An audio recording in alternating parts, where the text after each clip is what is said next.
जय हिंद फ्रेंड्स, नमस्कार दोस्तों। स्वागत है हमारे यूट्यूब चैनल एमए वाला पर।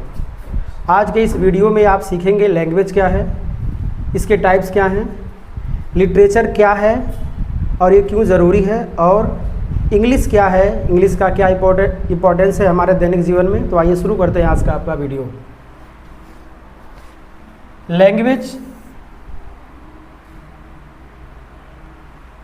लैंग्वेज का हिंदी होता है भाषा। लैंग्वेज का हिंदी क्या होता है? भाषा। ये आपका जो क्लास होगा बाइलिंगुअल होगा, इंग्लिश और हिंदी दोनों में होगा। तो लैंग्वेज यानी भाषा क्या होता है, इसको समझिए। भाषा एक ऐसा साधन है, यानी language is a medium by which we can express our opinion before others. यानी कि भाषा वह साधन है जिसके द्वारा हम अपने विचारों को एक दूसरे के समक्ष व्यक्त करते हैं। इसकी डिफिनीशन को देखते हैं इजीएस्ट वे में। सबसे पहला डिफिनीशन आपका है, language is the road map. Language यानी भाषा एक रोड मैप है ऑफ ए कल्चर, मीन्स एक संस्कृति का, यानी कि एक संस्कृति का रोड मैप भाषा है। यानी कि कोई संस्कृति उतनी ही उन्नत होगी जितने की उसकी भाषा। Language is a crucial for human communication. यानी जो लैंग्वेज है वो मानव संचार के लिए बहुत महत्वपूर्ण है। और किसके लिए? सोशल इंटरेक्शन, सामाजिक प्रक्रिया एंड कल्चरल प्रिजर्वेशन। और सांस्कृतिक संरक्षण, सामाजिक प्रक्रिया और मानव संचार के लिए महत्वपूर्ण है लैंग्वेज। यानी लैंग्वेज वह है जो सांस्कृतिक संरक्षण के लिए, सामाजिक प्रक्रिया और मानव संचार के लिए बहुत महत्वपूर्ण है। अब बात करते हैं एक न्यू डिफिनीशन के बारे में। By which we can express, यानी जिसके द्वारा हम व्यक्त करते हैं आवर ओपिनियंस, अपने विचारों को, आर थाट्स, अपने विचारों को, ओपिनियंस और थॉट दोनों का सेम मीनिंग होता है। तो by which we can express, जिसके द्वारा हम व्यक्त करते हैं आवर ओपिनियन और थॉट, अपने विचारों को, टू ईच अदर, एक दूसरे के समक्ष, इज कॉल्ड ए लैंग्वेज, भाषा कहलाता है। यानी कि अपने विचारों को एक दूसरे के समक्ष जो हम व्यक्त करते हैं, जिसके माध्यम से व्यक्त करते हैं, वही क्या है? भाषा। यानी भाषा के द्वारा हम अपने विचारों को एक दूसरे के समक्ष हम व्यक्त करते हैं। जैसे मैं आपके समक्ष हिंदी में या इंग्लिश वर्ड में आपके सामने हम इंग्लिश के बारे में, लिटरेचर, लैंग्वेज के बारे में भी क्लास में बताएंगे। ये क्या है? जिसके द्वारा हम बात कर रहे हैं, अभी हिंदी में बता रहे हैं तो आपकी हिंदी भाषा, इंग्लिश में नोट है तो इंग्लिश भाषा है। तो शायद क्लियर हो गया लैंग्वेज क्या है। एक बार इजीएस्ट वे में और समझिए लैंग्वेज क्या है। तो language is a medium, language is a tool by which we can express our opinion to each other. यानी एक दूसरे के समक्ष जिस उपकरण, जिस साधन के द्वारा हम अपने विचारों को व्यक्त करते हैं, वही भाषा होती है।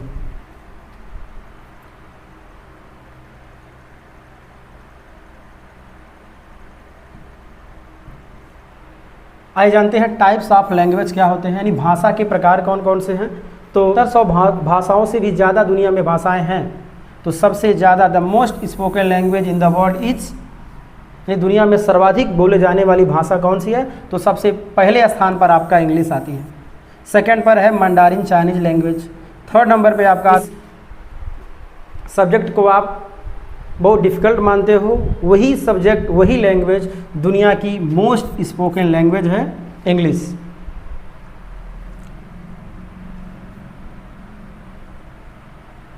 आइए बात करते हैं बोलने के ढंग के आधार पर भाषाओं का वर्गीकरण कैसे किया गया है। तो बोलने के मेथड यानी स्पीकिंग मेथड के आधार पर जो लैंग्वेज का क्लासिफिकेशन हुआ है वो 3 टाइप्स में हुआ है। फर्स्ट है आपका रिटेन लैंग्वेज, यानी कि लिखित भाषा, यानी जो भाषा जिसको लिखा जा सके, जैसे इंग्लिश है, हिंदी है, संस्कृत है, ये सभी भाषाओं को लिखा जा सकता है। तो ये चीज़ आपका है, पहला है रिटेन लैंग्वेज। दूसरा आपका ओरल लैंग्वेज, यानी मौखिक भाषा, जिसको हम बोल करके बताते हैं, वो क्या है? मौखिक भाषा। ओरल लैंग्वेज मीन्स मौखिक भाषा होगी। और आपका थर्ड आता है आपका साइन लैंग्वेज मीन्स सांकेतिक भाषा। हम कुछ बोले नहीं, इशारा ही कर दें, इशारा कर दें, इसका मतलब तो आप समझते होंगे कि बी साइलेंट, चुप हो जाओ। तो इस प्रकार अपने बॉडी पार्ट से इशारा करते हुए, साइन करते हुए जो भाषा व्यक्त किया जाए वो क्या है? आपका साइन लैंग्वेज है।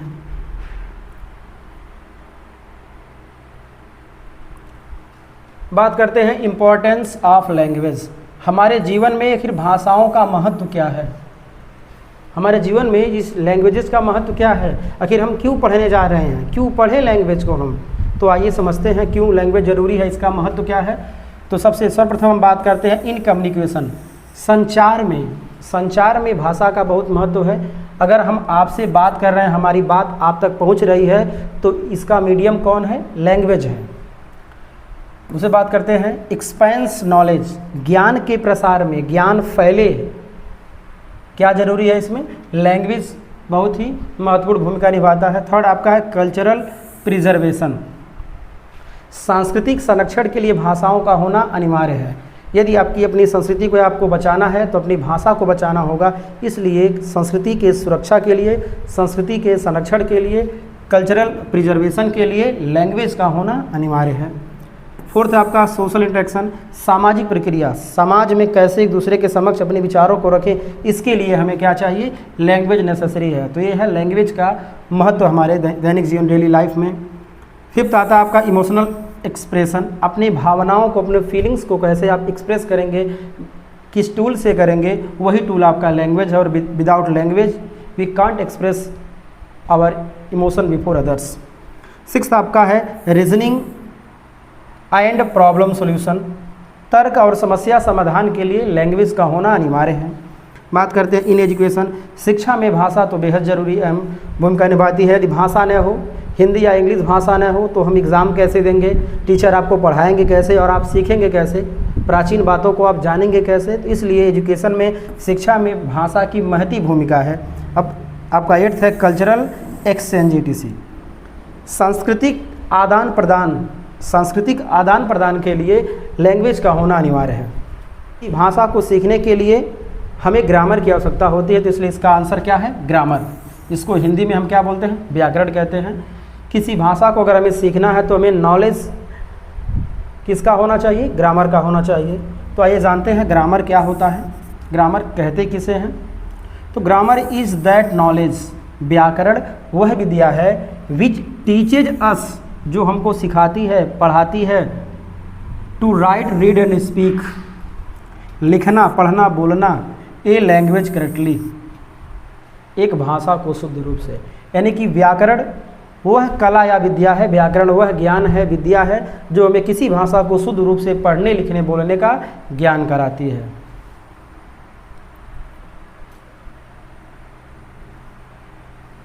Grammar is the art,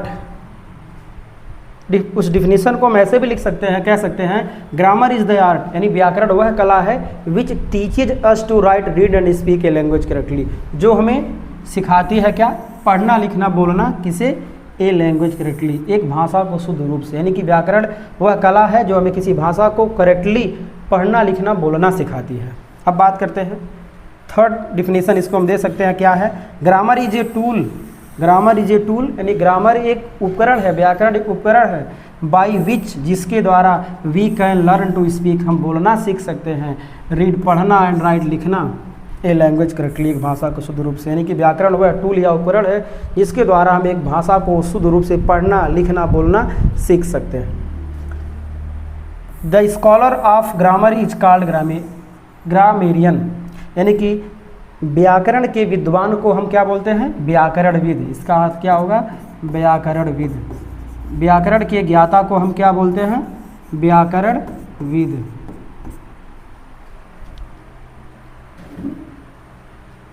next आपका टॉपिक है literature. Do you know what is literature, क्या आप जानते हैं साहित्य क्या है। लिटरेचर का हिंदी होता है साहित्य। आपने कभी समझने का प्रयास किया है कि साहित्य क्या होता है, तो आइए चलिए जानते हैं साहित्य क्या होता है।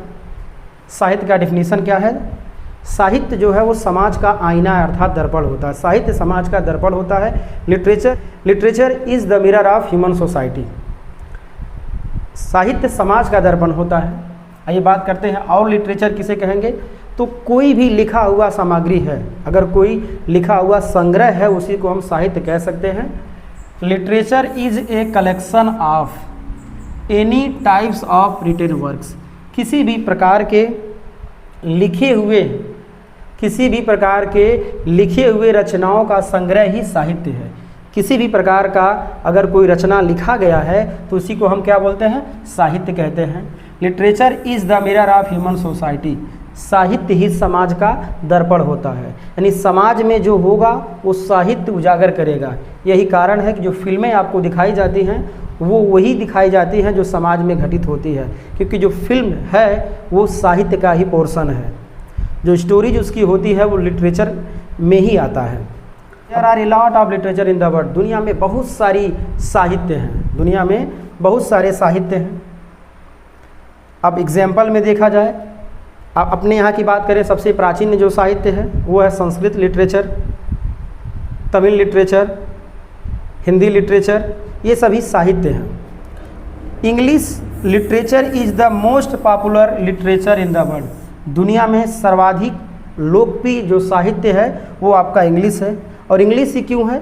Because English literature is the most popular literature, अंग्रेजी साहित्य सर्वाधिक लोकप्रिय साहित्य है। क्या करने वाला? To find Nobel prize the most, सर्वाधिक नोबेल प्राइज़ पाने वाला। दुनिया का सबसे बड़ा पुरस्कार जो है वो नोबेल प्राइज़ है। आज तक की सभी भाषाओं में सबसे ज़्यादा इंग्लिश लैंग्वेज के राइटर को सर्वाधिक पुरस्कार साहित्य का मिला, इसलिए अंग्रेजी यानी इंग्लिश लिटरेचर सर्वाधिक पॉपुलर और सर्वाधिक सबसे अधिक बोले जाने वाली भाषा है।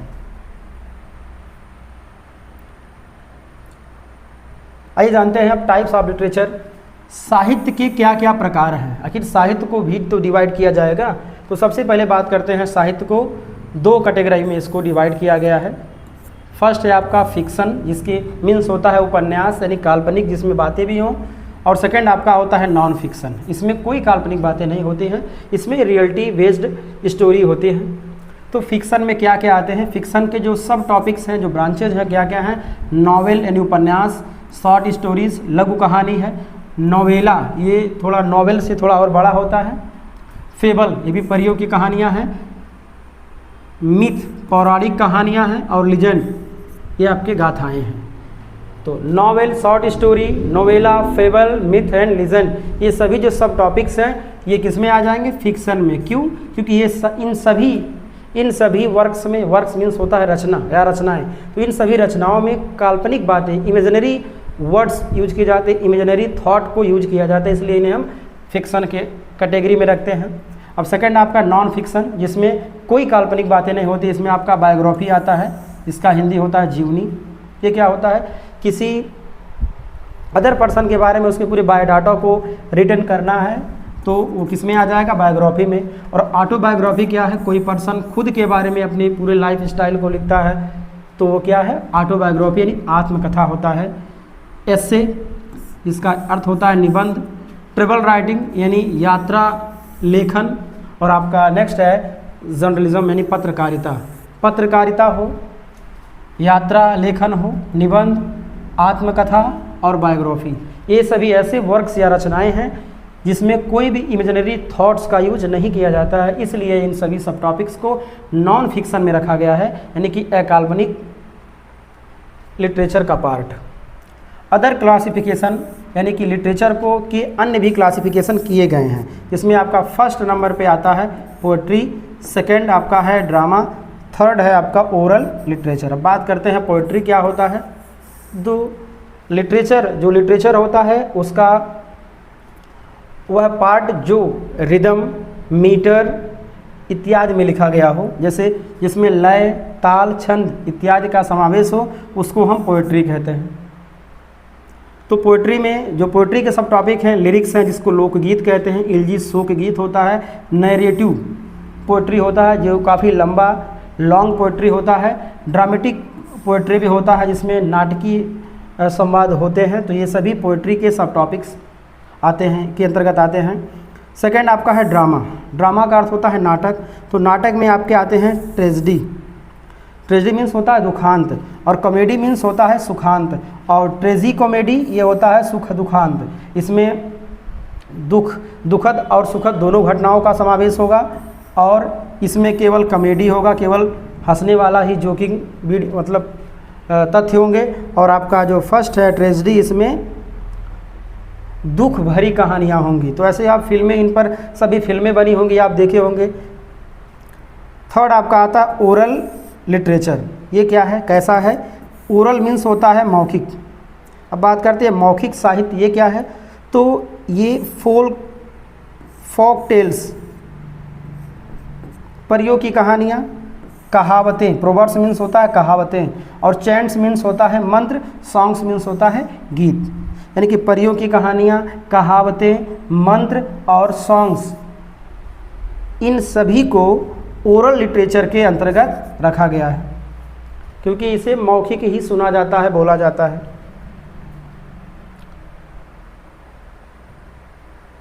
अब शुरू करते हैं इंग्लिश। ये इंग्लिश है क्या? तो इंग्लिश एक वर्ड है, इसका सिनोनिम्स होता है एंग्लो, ANGLO। इंग्लिश का जो सिनोनिम्स होता है वो होता है एंग्लो, क्योंकि एंग्लो सेक्शन से जो जनजाति थी उन्हीं से इंग्लिश की उत्पत्ति हुई है, इसलिए एंग्लो का अर्थ इंग्लिश ही लिया जाता है। English is a West Germanic language, यानी कि इंग्लिश वेस्ट जर्मेनिक लैंग्वेज है। इसकी जो ओरिजिन हुई थी ये ब्रिटिश ईस्ट इंग्लैंड से हुई थी, यानी कि इंग्लिश जो लिटरेचर है, जो इंग्लिश लैंग्वेज है, इसकी जो शुरुआत हुई थी, इसकी जो उत्पत्ति हुई थी, कहाँ से हुई थी? ब्रिटिश के इजली द्वीप से इंग्लैंड में हुई थी, जो कि ब्रिटेन में है। कहाँ है? ब्रिटेन है, जिसकी राजधानी लंदन है। बात करते हैं क्या इंग्लिश आखिर कुछ लैंग्वेज का कॉम्बिनेशन है या सिंगल लैंग्वेज का बना हुआ इंग्लिश? तो बात करते हैं English is the mix language of 3 tribes languages. English जो है 3 जनजाति भाषाओं का मिश्रण है। किस किस जनजातियों का है? Angles, sections and Jutes languages. यानी कि इंग्लिश लैंग्वेज एंगल, सेक्शन और जूट्स, इन तीनों जनजातीय भाषाओं का समावेश है, इनका मिक्सर है। यानी कि इंग्लिश एक भाषा नहीं है, इसमें कई सारी भाषाओं का समावेश है। और एक्स्ट्रा आप ऐड कर सकते हैं, लैटिन वर्ड भी इंग्लिश में आए हैं, जो कि लिटरेचर जो वर्ड है वो लिटेरा से बना है, जो कि एक लैटिन वर्ड है। जैसा कि आप जानते हैं एंग्लो का सिनोनिम्स इंग्लिश होता है, तो आप इसको याद कर लीजिएगा। एंग्लो मीन्स इंग्लिश ही होता है। English is the most spoken language in the world. अंग्रेजी दुनिया में सर्वाधिक बोले जाने वाली भाषा है। It is the language of science and technology. English विज्ञान और तकनीक की भाषा है। आज 1 रुपये की सामग्री से लेकर करोड़ों रुपए की सामग्री पर इंग्लिश वर्ड ही प्रिंट किए गए होंगे, तो इसलिए इंग्लिश क्या है? साइंस एंड टेक्नोलॉजी की लैंग्वेज है। English is not just a subject. English केवल एक विषय नहीं है। It is a bridge. यह एक पुल है टू आइडियाज़, विचारों का, स्टोरीज, कहानियों का, एंड द वर्ल्ड, और दुनिया का। इंग्लिश केवल एक विषय नहीं है, ये विचारों, कहानियों और इस दुनिया के लिए पुल है। English opens mind, note it. English opens minds. English दिमाग को खोलता है। English comes by practice. अंग्रेजी अभ्यास से आता है। So have practice daily. Father of English language, literature and poetry. Listen carefully. Father of English language, literature and poetry, अर्थात अंग्रेजी भाषा, साहित्य और पोएट्री यानी पद्य के जनक केवल एक ही हैं, Geoffrey Chaucer. Geoffrey Chaucer, please note down it, कृपया इसे नोट कर लीजिए। अंग्रेजी भाषा, अंग्रेजी साहित्य और अंग्रेजी कविता के जो जनक हैं वो कौन हैं? Geoffrey Chaucer. इनकी प्रसिद्ध जो वर्क से रचना है the Canterbury tales, the tales of Canterbury. Father of English drama, अंग्रेजी नाटक के जो जनक हैं वो विलियम शेक्सपियर हैं। आप लोग शायद ये जान रहे होंगे कि William Shakespeare English language literature के जनक हैं, बट दैट इज़ रॉन्ग, वह गलत है। फादर ऑफ इंग्लिश ड्रामा, अंग्रेजी नाटक के जो जनक हैं वो हैं विलियम शेक्सपियर। नेक्स्ट आपका है father of English short story, अंग्रेजी लघु कहानी। अंग्रेजी के शॉर्ट स्टोरी के जो राइटर हैं एडगर एलन पोए हैं, इसको आप नोट